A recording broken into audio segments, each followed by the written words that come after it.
They say talk is cheap, so let's add some value to your voice. It's Targeted Impressions with Scott Cody. Overcoming obstacles. NBA legend Michael Jordan said, obstacles don't have to stop you. If you run into a wall, don't turn around and give up. Figure out how to climb it, go through it, or work around it. Our guest today on Targeted Impressions took a little bit different approach to her obstacles. She flat out demolished them. Literally. Simone Bruni, the Demo Diva, joins us. And it couldn't be more apropos, Simone, that you join us essentially from your RV in Florida. And I say that because if there's anyone that's an expert at redefining her situation, it's you. And the story of Simone and the RV enthusiast that you've become, I think was really born out of an obstacle we all faced a few years back in COVID. Is that correct? Is my assessment correct? Yes. Well, hey, compare me to Michael Jordan is a great introduction. How about that? So thank you very much. But there's many phases in life, and my precious little RV here, her name is Pearl because she was formed from an irritant. And that was an irritant in life that many of us unfortunately have to go through, which is life changes. And I decided that instead of having that buffering sand particle, irritate me, I've turned it into a pearl and took it on the road. And so I reinvented myself again, which was after divorce. And that was to get adventurous, not to sit in my kitchen. I sat in my kitchen and looked around and I said, I don't have a hobby. My hobby is drinking coffee.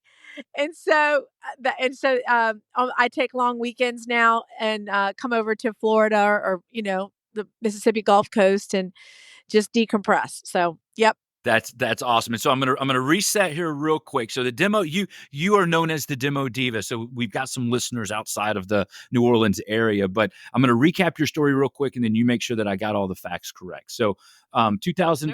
Sure. Prior to that, you're a premier event planner in the hospitality industry, and then what is the convention capital of the world, right? So pretty stable. Katrina hits, that disrupts everything.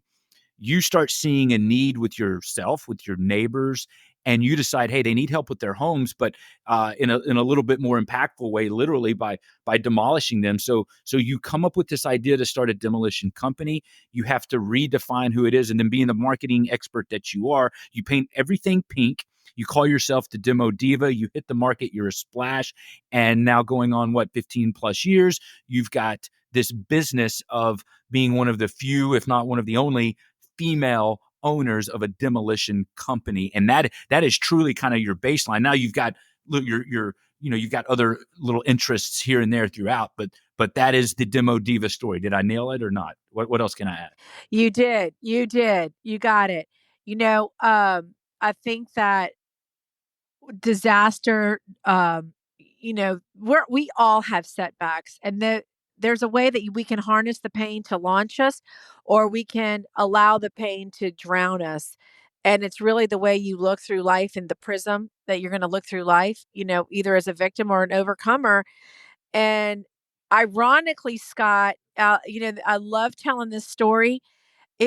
I got one of my epiphanies. There was two epiphanies in my reinvention in life, but the one I'll talk about is looking at my neighbor's trash pile. Everything in our homes was flooded, water up to the gutters. Everybody had to gut their house, pull it out to the streets for FEMA to come out and scoop it up. And I happened to be, we were all out there with volunteers, church volunteers, just pulling stuff to the streets. It was the end of the day. Nobody was around.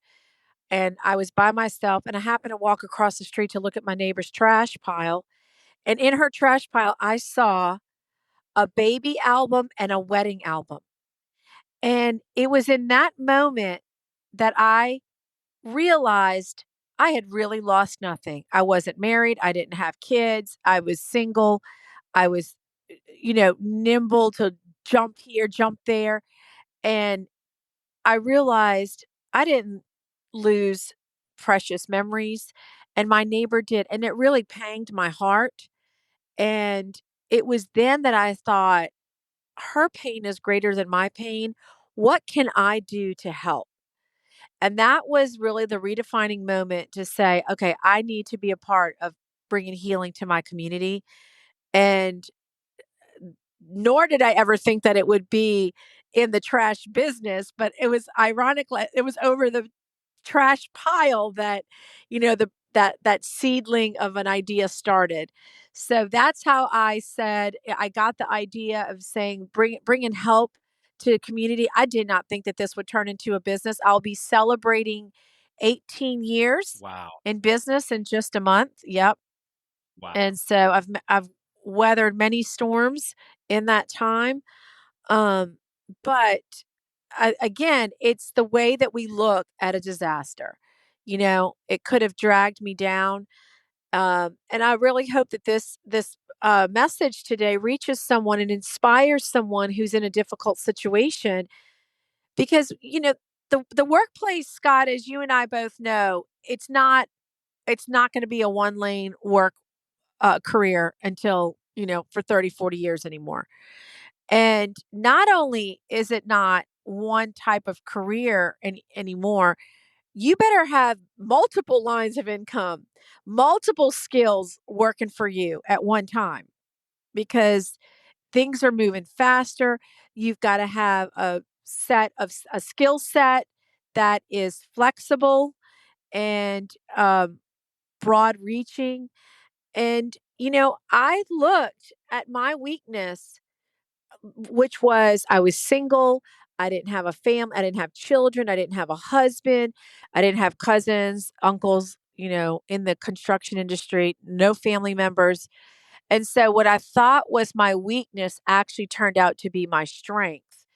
And the fact that I was single, the fact that I did not have children to relocate and put in schools really gave me a leg up. And my neighbors who were in that situation, who had evacuated to other states, started to call me and ask me, to be eyes and ears and boots on the ground for them to go check on their houses. And that really gave me a voice to inform everybody what was going on in the community. And it really was just sort of a little snowball. One, you know, encouragement, I'm saying, "Hey, come back, Miss Smith, because Mrs. Jones is coming back and your house has not been vandalized and your foundation looks great." And, and I realized it was just, whatever attitude I had, it was contagious. Like people were just desperate to be influenced. And I was like desperate to influence them to come home. And I realize, after any kind of a disaster, the words that we speak into people's lives really have tremendous influence to edify them. And that's what I wanted to be. I wanted to be an agent of hope to bring back my neighbors. I cannot believe it was expressed through demolition. Before I would go down the highway and I would see uh, heavy equipment, and I would say, "Oh my gosh, that's dirty, dusty, and crusty. I don't want a part of it." And now I go down the highway and I'm like, "Oh, that's a Volvo 350. Oh, looks brand new." And I know the attachments and I get excited. I'm about to say, like you want that to be a Jeopardy category, right? You would dominate. It's so funny. It's funny how your mind just, it shifts and it turns. And so we've grown. I've gone from tearing down flooded houses to commercial demolition, where we moved from flooded house residential to commercial strip malls, warehouses, and now we're in industrial, and that is really a sweet spot for me. We worked in Domino Sugar. We're working in power plants, and what are we doing? A particle board plant.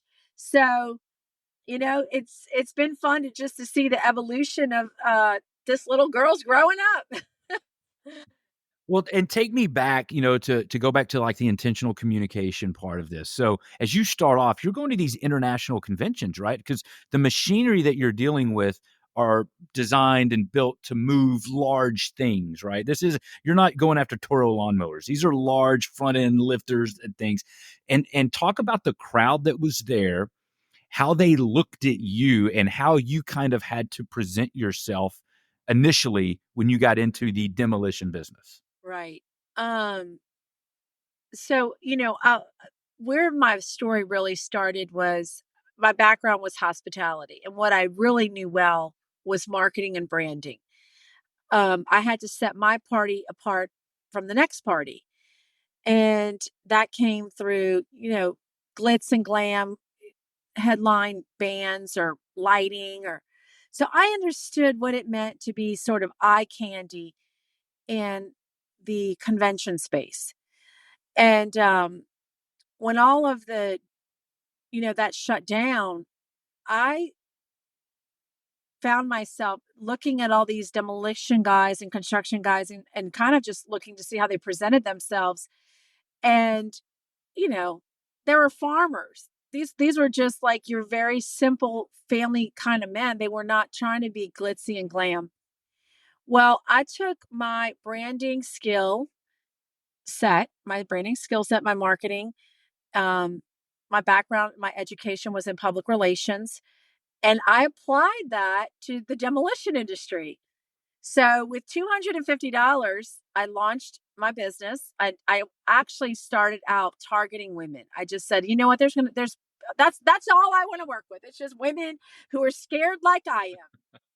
Well, I bought a $30 box of business card, $50 pair of magnets from my car, and yard signs. The magnets from my car were to make me look legit. One day, bada bing, bada boom, reinvention. But and then yard signs. Well, I was late to getting into the demolition game. I started 10 months after the storm. And while that would have appeared to anyone else as poor timing, I mean, demolition was in full throttle. Like everybody was out there tearing down houses, and I got into the game late. Well, actually, those men did not know how to capture the marketing. So they had cleared all these nice sandy lots all over the town of demoed houses, but they didn't leave their sign or their signature. So I went back behind them and I asked the homeowner of the neighbor, hey, do you mind if I put my yard sign here in this yard? They're like, yeah, we don't know who that guy was from. He wasn't from New Orleans. They were from Michigan, Florida, wherever. So I put out 100 yard signs in 1 week on jobs that I did not do. Now, I Wow. captured the marketing. That is what that was not, deceptive. That is capture the marketing that someone else did not capture. How many times does someone leave a domain name behind that they don't think is value? Your name is everything. Leave your name, leave your mark. So anyway, I went out, boom, boom, boom, put my name out. And I mean, in 1 week, my phone started blowing up. People were calling. Yeah, because perception is reality at that Yes. point, right? Yep. Yeah. And I like, me in flip flops putting out yard signs. I didn't own a piece of equipment. I wasn't even licensed. I wasn't insured. And all I knew, and I would just say this little mantra to myself. My dad used to say it all the time in Portuguese. My dad's Brazilian. He who hath the gold ruleth. I would say it to myself all the time. He who hath the gold ruleth. Get the contract, then figure it out. And, that's pretty much, that was my MO. Get the money, get the contract, and then figure it out. And I remember getting my first contract. It was a single woman who trusted another single woman. She was like, you'll do right by me. And I said, I absolutely will. Do not pay me until this job is done. And I got insured to the teeth. I quickly ran and went and took the state licensing test. I had about 2 months to until I was going to do her demolition. So I had a little room there to go study for the state license test. And I found a subcontractor who, gave me a price, and I was able to make a couple $1,000s on my first job. And I was in business. And that's pretty much how I got my start. 3 years into it, I realized I subbed out all that time, 2 or 3 years, can't remember exactly. And I decided I was like, but I was still holding out that I was going to get hired back into the convention industry. And Right. once I loved the smell of demolition. I love the smell of the earth. I love the smell. Like there's certain smells like of wood when you're breaking open that old wood, like when you're scraping the last scrape of the fresh earth. I mean, I love this the grind, hearing the when the excavator's getting unloaded and that metal just backing up those. I mean, it was weird. My ears changed, like physically, internally in my head, my brain shifted, and I love the sounds that I heard because it really sounded like hope. That's what I translated that to. And so I didn't want to hear music anymore. I didn't want to hear like this what do you call it? The calliope on the steamboat. Like there were certain sounds in the convention Yeah. hospitality industry that like meant, oh, okay, here we, let's tap dance for the tourists. But I didn't want to be part of that anymore. I want to be part of my community, and I want to be touching them and bringing people home. And so that was what demolition meant. So once I said, nope, not going back to the past, going forward, I said, I got to get skin in the game. I'm not subbing out. I want control. I went and bought my first excavator. I determined that it would be a Volvo, um, just because I had heard about fuel efficiency. And so that was sort of the word on the street. And so I went to the local Volvo dealership, bought the equipment, and then I asked them to paint it pink. And the dealership pushed back. They were like, "What?" I said, "Yeah, I'd like for you to give me a. Don't you have a paint shop back there?" I'm like, "Yeah, but it's just for yellow paint." And I said, "Well, I'd like pink paint." And they really pushed back, and they said, "Let me go ask." So they came back and they said, "Well, we'll do it, but we won't finance it. You got to pay for that separately." And I said, "Oh, okay." Well, sure enough, I left the dealership. They called headquarters, Volvo North America, out of Shippensburg, Pennsylvania. And they said, "Hey, we got a girl down here post Katrina in New Orleans who's buying a Volvo, and she's painting it pink." Well, Volvo ain't no dummy. They're like, "Well, send a reporter because we want a story on that." And, Yeah. and Yeah. so, sure enough, they came down. Of course, the ex party planner that I am had to have a party for my new pink girl. Her name was Smashing Star, and because she looked smashing. And so, um, Walter Reeves came down for that christening, and we squeezed a champagne bottle between the thumb and the bucket and christened her. And that was it. I was out the gate, and Volvo said, like a couple years into it, they're watching me doing my marketing tap dance, and they said, "We'd love for you to be a speaker at the World Demolition Summit as our guest." And so that put me onto a global stage. Uh, I was later, a couple years, invited to Japan as part of a Louisiana group that brought hope post the tsunami. Eight of us went there. And uh, that was, I'd never imagined that looking at my neighbor's trash pile would give me a voice on a global stage for demolition.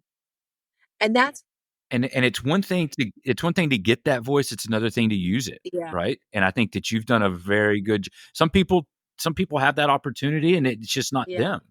And you took it and you ran with it, yeah, you know? yeah, I, uh, I've been learning a lot about, like, what I call serial entrepreneurs, and it's really something that, I wasn't brought up like that. I always like to tell people I was kind of brought up uh, in a gold watch family. You get a job, you work there for 40 years, you retire, you get the gold watch. Um, I'm trying to get into the entrepreneurial spirit and learn more about it. And the more that you learn about serial entrepreneurs like yourself, they can't stop creating stuff. And you kind of alluded to this earlier in the podcast about having multiple streams. So tell me about some of your latest ventures that you've got going on, because I know you never just have one iron in the fire. what I've liked about, our friendship has evolved over creativity. And I'm like, I love chasing shiny things. And that's been a problem.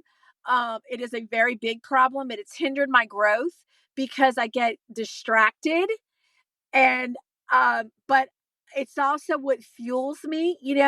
So I did go down the path for 8 years into the reclaimed antique heart pine lumber business. So out of my the demolition business is ultimately a commodity business.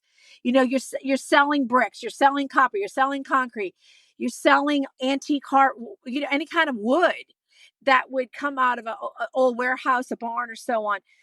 So I did get into that business. That was fun for the first 5 years, and then that was miserable the last 3 years. And so I unloaded that business, thank God, last year. Um, then, you know, I also have my dumpster business, which is I've got 200 dumpsters, which are my mobile billboards around town. No, I'm not really in the dumpster business, but then again, I am in the dump. So dumpsters, you know, are real. That's really a whole nother line of business for most companies. And that generally goes like with, you know, commercial trash and all this, like front loaders. So I'm just, in the construction dumpster space, but I use them as my mobile billboards. I had to look around and say, you know what? I don't fish. I don't hunt. I don't play poker. I don't know how I'm ever going to get in front of general contractors because men like doing business with people they know and people they play with. I don't golf. Maybe I should take that up. And so I was like, I don't even know how to get my name out there. So I said, well, you know what? If you can't join them, beat them out on the street. So I said, I went straight to the consumer and I put my, over the last 15 years, I built my fleet up to 200 dumpsters. And that's what people see around town. I have 4 excavators. And, so that's, And Simone, can I stop you real quick right there because it, you talked about the dumpsters, and I love the fact that you take disaster and turn them into momentum and turn them into positive things. Your dumpster business out of the last big storm that came through Ida, you were able to take advantage of it because someone literally put a dead alligator in one of your dumpsters, and what did you do? Someone took a picture of it. I love this story, and you invented the dumpster oh gator. my gosh. Yes. You know, there's so many stories I forgot about Dumpster Gator. Wait, Scott, not only, okay, so somebody dumps a 8-foot, 10-foot alligator into my dumpster, and the black tail is hanging off the back of the dumpster. It was so iconic. It went viral. It has its own Instagram. I created its own Instagram. But wait, this is the best part. New Orleans loves calamity. Like we take calamity and we make it a party. Like that, it's like we're so ingrained now to be like, oh, another disaster. Okay, you know. Scott, that year there were 3 Mardi Gras floats, 3 different Mardi Gras parades that had a dumpster gator in it. I'm sorry, you like Pepsi, Yeah. Nike, you know, American Airlines, they cannot come into New Orleans and buy a float. You cannot. You cannot privatize, you cannot do private industry. Now, Demo Diva, the name never appeared, but it was a pink dumpster with an alligator tail hanging out of the, like, it was on the cover of the New York Times. Okay. Or New York Post, New York Post. The head, the Muses float won best headdress with dumpster gator. I mean, I couldn't pay for this stuff. I didn't even try. It was crazy. But Well, but it was you seeing that. It was you. It was your energy behind it. And yeah, look, yes, could you ever plan to have a 10-foot alligator no, placed in your dumpster with the tail hanging out? No. But you were positioned to make the obstacle the way yeah. there. As that continues to be our theme. But yeah, that's okay. So I interrupted you. So I know you've got So so we went you know from where I the am. reclaimed wood to the dumpsters, and then what You else know, is and the demo diva that's working? where, so that's why I'm over in Florida a lot more now in my Pearl. I'm really scouting it out. It's not really, I mean, you never really, I can't rest sitting on a beach. You know, if I sit on a beach, I'm like, I got a notebook and I'm coming up with 1,000 ideas. But I'm really expanding Demo Diva over this way, trying to get a presence over here. Um, a little bit trying to get into the federal space of these the Air Force base over here, and also positioning for the next disaster along the Panhandle from here to Tallahassee. We're just making relationships with vendors, and you know, preparing to pounce was what. So that's one strategy. Yeah. My other fun thing is, if I had to reinvent myself and I could do anything again, I would tell you what I absolutely love is licensing agreements. The licensing expo in Las Vegas is probably, in this season of my life, it's one of the most fun, invigorating things that I get to do. It's coming up in May. It's marketing, like, it's telling a story on a medium. That's what licensing is. And I love the idea of licensing Demo Diva on, apparel, tools. So that's what I've been really working on. I've had this desire to do a Demo Diva line of working girl apparel. There is nothing out there in that space that I think of when I want to go reach and grab for working girl apparel. Um, I also like the idea of doing Demo Diva tools. And I also have going 1-800 Demo Diva, and that is a story for another day, but I'll tell you that one later. Okay, so that'll be a podcast in the Yes. future. 1-800 Demo Diva. So there's Of course. a lot. How did you wait so long to do that? That seemed like that should have been the first thing. 1-800 Demo Diva. Yeah. I just I'm excited. And besides that, I came up with another business idea over the weekend. And every time I have a business idea, I run to GoDaddy and I buy the damn domain. And if you were to come and look at my domain list, it's like it looks like a playlist of my life. Okay. And I look back and I'm like, Oh, that's it's funny. it's so comical. Own over 100 domains, and I'm like, okay, why did I just let one go? And I'll tell you what it was. It was bringithomeusa.com. And I was like, why did I buy that? And I was in one of my modes of like, China's got too much. We're going to make manufacture in the United States. Bringithomeusa.com. And then, of course, I never developed that. Simone, you and I had that conversation. I don't know if you remember. You and I have a lot of these conversations. I think you and I are kind of connected a little bit. We get these ideas, and I'm like, who can I bounce this idea off of? Let me call Simone. And I think you've done. Every time I call you with an idea, you've got 4 ideas already waiting. And that was one of them. I remember that because you had said you had this warehouse that you had bought, and you needed to utilize it, and you sold it. And so I guarantee you, that day you probably went and bought that website, that URL. Yeah, Oh my God. that's awesome. Yeah, that is so true. A playlist of your life through your GoDaddy Yeah. website URLs. Oh, I love. I need to see that. Oh, Um, yeah. well, this is the part of our show we like to call the lasting impressions. And so what we like to say is, all right, so you imagine this: the internet has been erased, right? No one can go and search Simone Bruni and find out anything about you, about what you've accomplished, about your URLs that you own. No one can find this out. So you get to today to start spreading the story about you and the lasting impressions that you want people to know about Simone Bruni. What are the top 3 things that you would begin with? I would say absolutely to find faith in the Bible. I would say that my inspiration comes straight from the scriptures. I am nothing unless I go back to the word of God and I recalibrate myself. Sometimes I get ahead of myself and Jesus, and I maybe let my ego spool out too far, or my ideas spool out too far, or I own my problems too long. And I love that God just says, let me carry them. They were never meant for you. And I'm like, okay, here you go. Take them all back. So I've had a few of those moments in life where he's, um, regrouped me.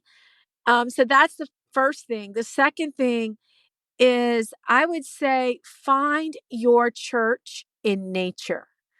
I mean, hug a tree, take your shoes off and let your feet feel the dirt.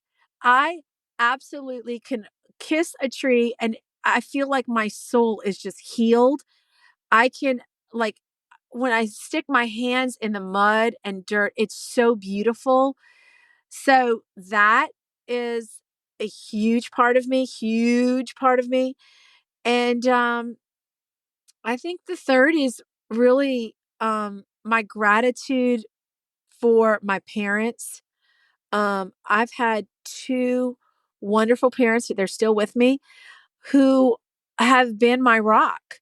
You know, some people have wonderful spouses, some people have wonderful children, some people get a wonderful inheritance. And I would say I had none of that. I had two parents that didn't come from very much. They came from very humble beginnings, and they put the fear of God in me, and they also put the fear of work.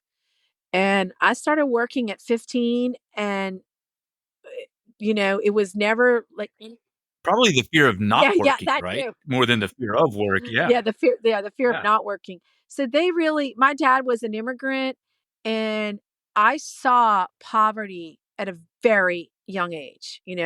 When we went back to his roots at the farm where he was born, and I'm gonna make a graphic statement here. Like, I saw a diabetic foot, okay? And I remember, what if you've never seen a diabetic foot with ulcers, open wounds, and no doctor on a poor lady out in the country, like, I can tell you that really did it for me at 7 years old. And that made me realize very early on I was an American with riches, just in my own, lifestyle of living here. So the gratitude of what my parents have instilled in me, my faith and nature, those are the three things that I want anyone to know about me. Those are the three things that hold me together. So I really thank you, Scott. That's awesome. I love that. No, and I think and it goes back to, two of those things I think are being checked off by the fact that we're doing this from an RV. I mean, that you're one with nature right now, but you're also one with your faith. It allows you to really probably have some moments in time where you get to have that alone time, with your scripture and with your Yeah. faith. So Simone, this is awesome. And look, we've been trying to do this for a while. You are an extremely busy person. We know that, but I can't thank you enough for taking some time. This I knew this conversation would be good. I just didn't know where it was going to go, but I knew a conversation with you was always going to leave me with, kind of wanting a little bit more. And that's why I enjoy your friendship, and I enjoy being able to have you as part of our life, and more importantly, part of this podcast. I I think would love hopefully to be a other regular. people will be inspired now. Yes, yes. Have me back. I'd love to come back. I'd love to talk about, just other things, the obstacles of overcoming being a minority in a predominantly, a woman in a predominantly male space. There's so much more that we could really talk about, to inspire people, just whether you're minority, whether you're a woman, whether you're an immigrant, there is a place for you in the sun. And I'd like to leave it with this one more thing. You know what? These were words given to me by a man from India who had come in to do a job, and to it was to cut up barges and in New Orleans. He asked me to do the job, and I told him that there was no spot on the Mississippi that I could find for in the greater New Orleans area to pull these a dry dock to pull these barges up. And he said to me these words, and these are the words I'll leave for your listeners. He said, "Simone, does the tree say to the forest, 'Today I shall not grow. There is no room for me'?" He said, "No, because every little tree pushes up to the light, and you don't ever know the circumstances of that forest where a bigger tree may die, get struck by lightning, but everything has the right to push up to the sun." And so I leave that for any listener. Don't look at your circumstances, that the competition is fierce. Just press on towards the light. Keep pushing. That's what I love about it, Simone. Simone, where can people keep up with you? Give me some. Yeah. You got some things on Facebook, Instagram, things Yeah. like that. Follow Let me, everybody know. Instagram. So Simone Bruni on Facebook, or really Demo Diva is the best place to find us on both Instagram and Facebook. I document a lot of our, just day to day in the demolition business. Yeah, it's interesting. Plus, we learned that you're riding bikes 30 miles away now too. So that's always cool. But Simone, thanks a lot, and we will definitely work and get you back on here. Targeted Impressions is a product of 3131 Media Solutions, a full service advertising agency in Metairie, Louisiana. Please follow us. Please like this podcast. Give it a review. Tell a friend. All of these things help us bring these stories like Simone's to more people. So until next time, God bless.